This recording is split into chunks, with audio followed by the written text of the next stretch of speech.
Vamos aprender hoje sobre regra de validação, formatação, sobre funções básicas e funções avançadas aqui no Excel. Mas eu quero te mostrar como você aprender Excel. Como que você aprende? Olha só, vamos começar do zero. Você vai clicar aí, vai abrir o Excel. Eu deixei aqui um rascunho, um esqueleto de como nós vamos trabalhar na aula. Eu gosto de criar a planilha sempre do zero, porque assim eu mostro técnicas de construção de planilha que desde a pessoa que é um completo iniciante até a pessoa que está no nível avançado consegue extrair essas dicas que eu vou dando aqui no canal. Então, primeira coisa, abrir o Excel em branco, nós vamos seguir aqui. Eu gosto de deixar a coluna A, por exemplo, para fazer isso aqui, ó. Entre A e B, você clica, segura e arrasta para a esquerda. Você deixa a coluna A sem preencher nada. E a parte superior também, no caso eu vou deixar duas linhas aqui na parte superior e vou começar aqui na B3. Exatamente na B3, nós vamos colocar aqui uma categoria. Pode digitar aí categoria. Aí eu vou colocar aqui qual que é o item, que é um boleto, qual que é essa conta, né? Qual que é essa despesa que você tem para pagar. Eu vou colocar o valor, o dia do pagamento, que é interessante a gente saber que dia que vence isso aí, para você fazer um controle dos seus boletos, suas contas a pagar. É uma aula que eu quero te entregar como que monta um esqueleto e a partir disso aqui você pode criar gráficos, dashboard, o que você quiser. Aqui é a origem dos dados. Dia do pagamento, você vai aumentar a largura da coluna. Ó. Aumentar a largura da coluna. Aqui em categoria, o interessante é você já ter aqui uma lista, para quando você clicar na setinha, aparecer uma lista para você. Então é onde a gente começa a renomear planilhas. Ó.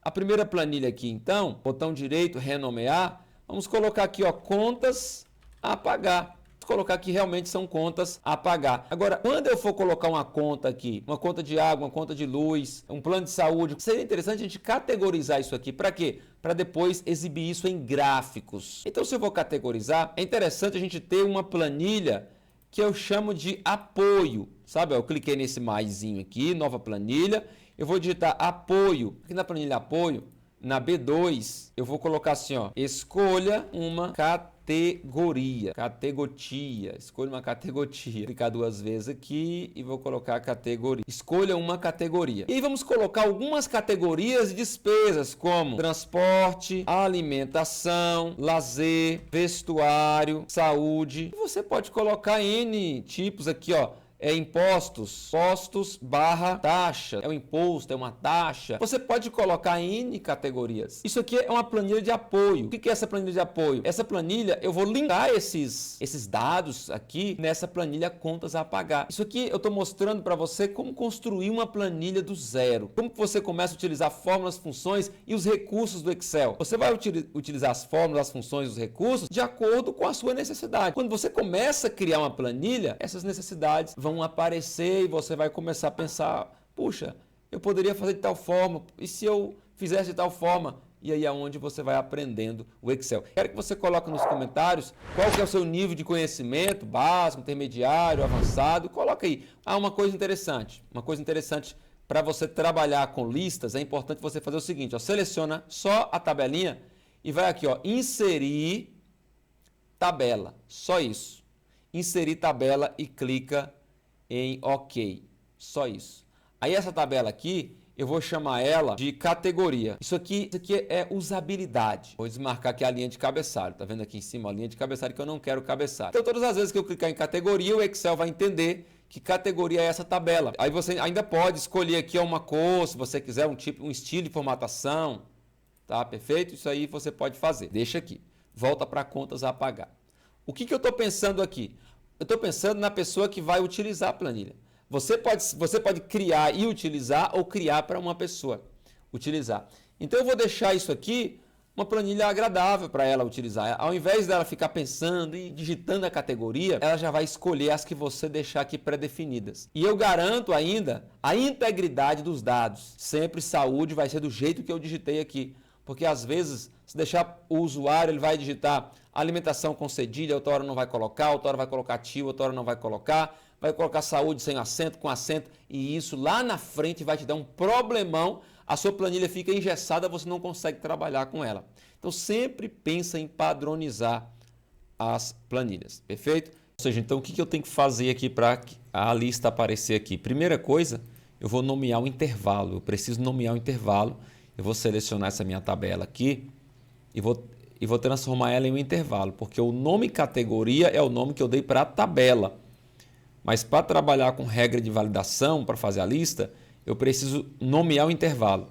Eu posso nomear aqui, ó.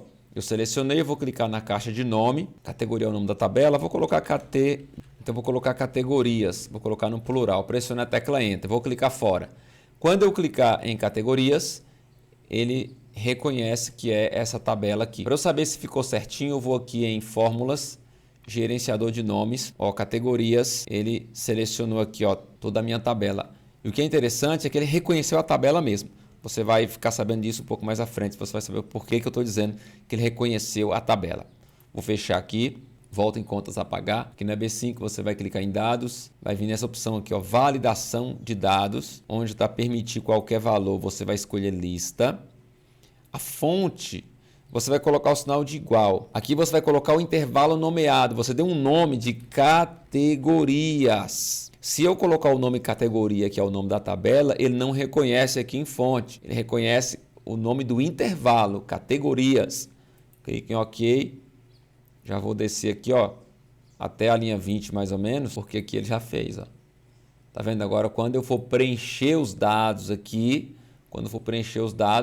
é só eu vir aqui e escolher a qual categoria ele pertence. Interessante aqui é o seguinte, quando eu começar a preencher aqui, ó, luz, água, internet, feira, plano de saúde, IPVA, aí eu vou procurar qual a categoria. A categoria aqui de luz, por exemplo, ó, não tem aqui, tem aqui alimentação, lazer, mas, por exemplo, eu poderia colocar aqui despesa de casa. O interessante é que se eu vier aqui agora e digitar aqui, ó, despesas de casa, o que vai acontecer? Ele vai aparecer aqui, ó, despesas de casa. Por que isso acontece? Porque a nossa categorias, o nome de intervalo que eu dei é tudo da minha tabela. Ele reconheceu a tabela. Isso é muito interessante. Ó, aí aqui a água é despesa de casa, internet, vou colocar despesa de casa, feira já é alimentação, plano de saúde já é saúde, PVA é impostos e taxas. Porém, eu vou seguir agora com uma outra parte da aula de um recorte ao vivo. Possa ser que os valores e os nomes aqui mudem alguma coisa, mas pode seguir na aula que você vai conseguir compreender. Enfim, então eu coloquei aqui, ó, despesas gerais de casa, luz, vou colocar aqui R$140. Vou colocar que o dia do pagamento é todo dia 7. Vou preencher aqui mais um, água, R$90, todo dia 10. Vou colocar que o mercado não é bem um boleto, mas você tem mais ou menos uma mensagem. Pode colocar no apagar aqui também, só para a gente poder fazer uma experiência aqui. Vou colocar R$800 aqui, mas lembrando que cada família é uma realidade, tá bom? São valores fictícios aqui. Isso aqui é todo dia 7. O IPVA vai ser da seguinte maneira. Se você quiser registrar ele mensal, porque o IPVA você paga uma vez, tem gente que paga ali as cotas, né? Em 3, 4, 5 vezes. Ou se você quiser fazer assim como eu vou colocar, ó, igual. Digamos que o IPVA do seu carro está custando R$1.200. Você coloca 1.200 dividido por 12. Você pode colocar assim. Perfeito? Aí nesse caso fica R$100 por mês. Porém, se fizer sentido para você, você faz assim. Se não, IPVA ele não vai entrar aqui. Ele não vai entrar aqui. A menos que você parcelou ele lá no despachante, né? Você parcelou em 12, aí faz sentido. Perfeito? Você colocar aqui. Senão não faz sentido você colocar aqui, porque vai pagar uma vez anual. Aí não faz sentido. Aqui você parcelou. Então, se você parcelou, todo dia 15 você tem esse compromisso. E aí eu vou aqui na categoria de água, é despesa. Ah, tá. Aí eu tenho que pegar isso aqui, colocar, escolho uma categoria, arrastar isso aqui de novo para ele pegar a formatação que eu coloquei no primeiro. Aí sim eu consigo escolher, ó, despesas de casa, ó, despesas de casa, o mercado é alimentação, o IPVA eu vou colocar em impostos e taxas. E assim sucessivamente. Você vai preenchendo isso aqui. Agora, como que você vai fazer o controle para você saber se já está pago ou não? Aí começa a questão de você utilizar ou não fórmulas e funções.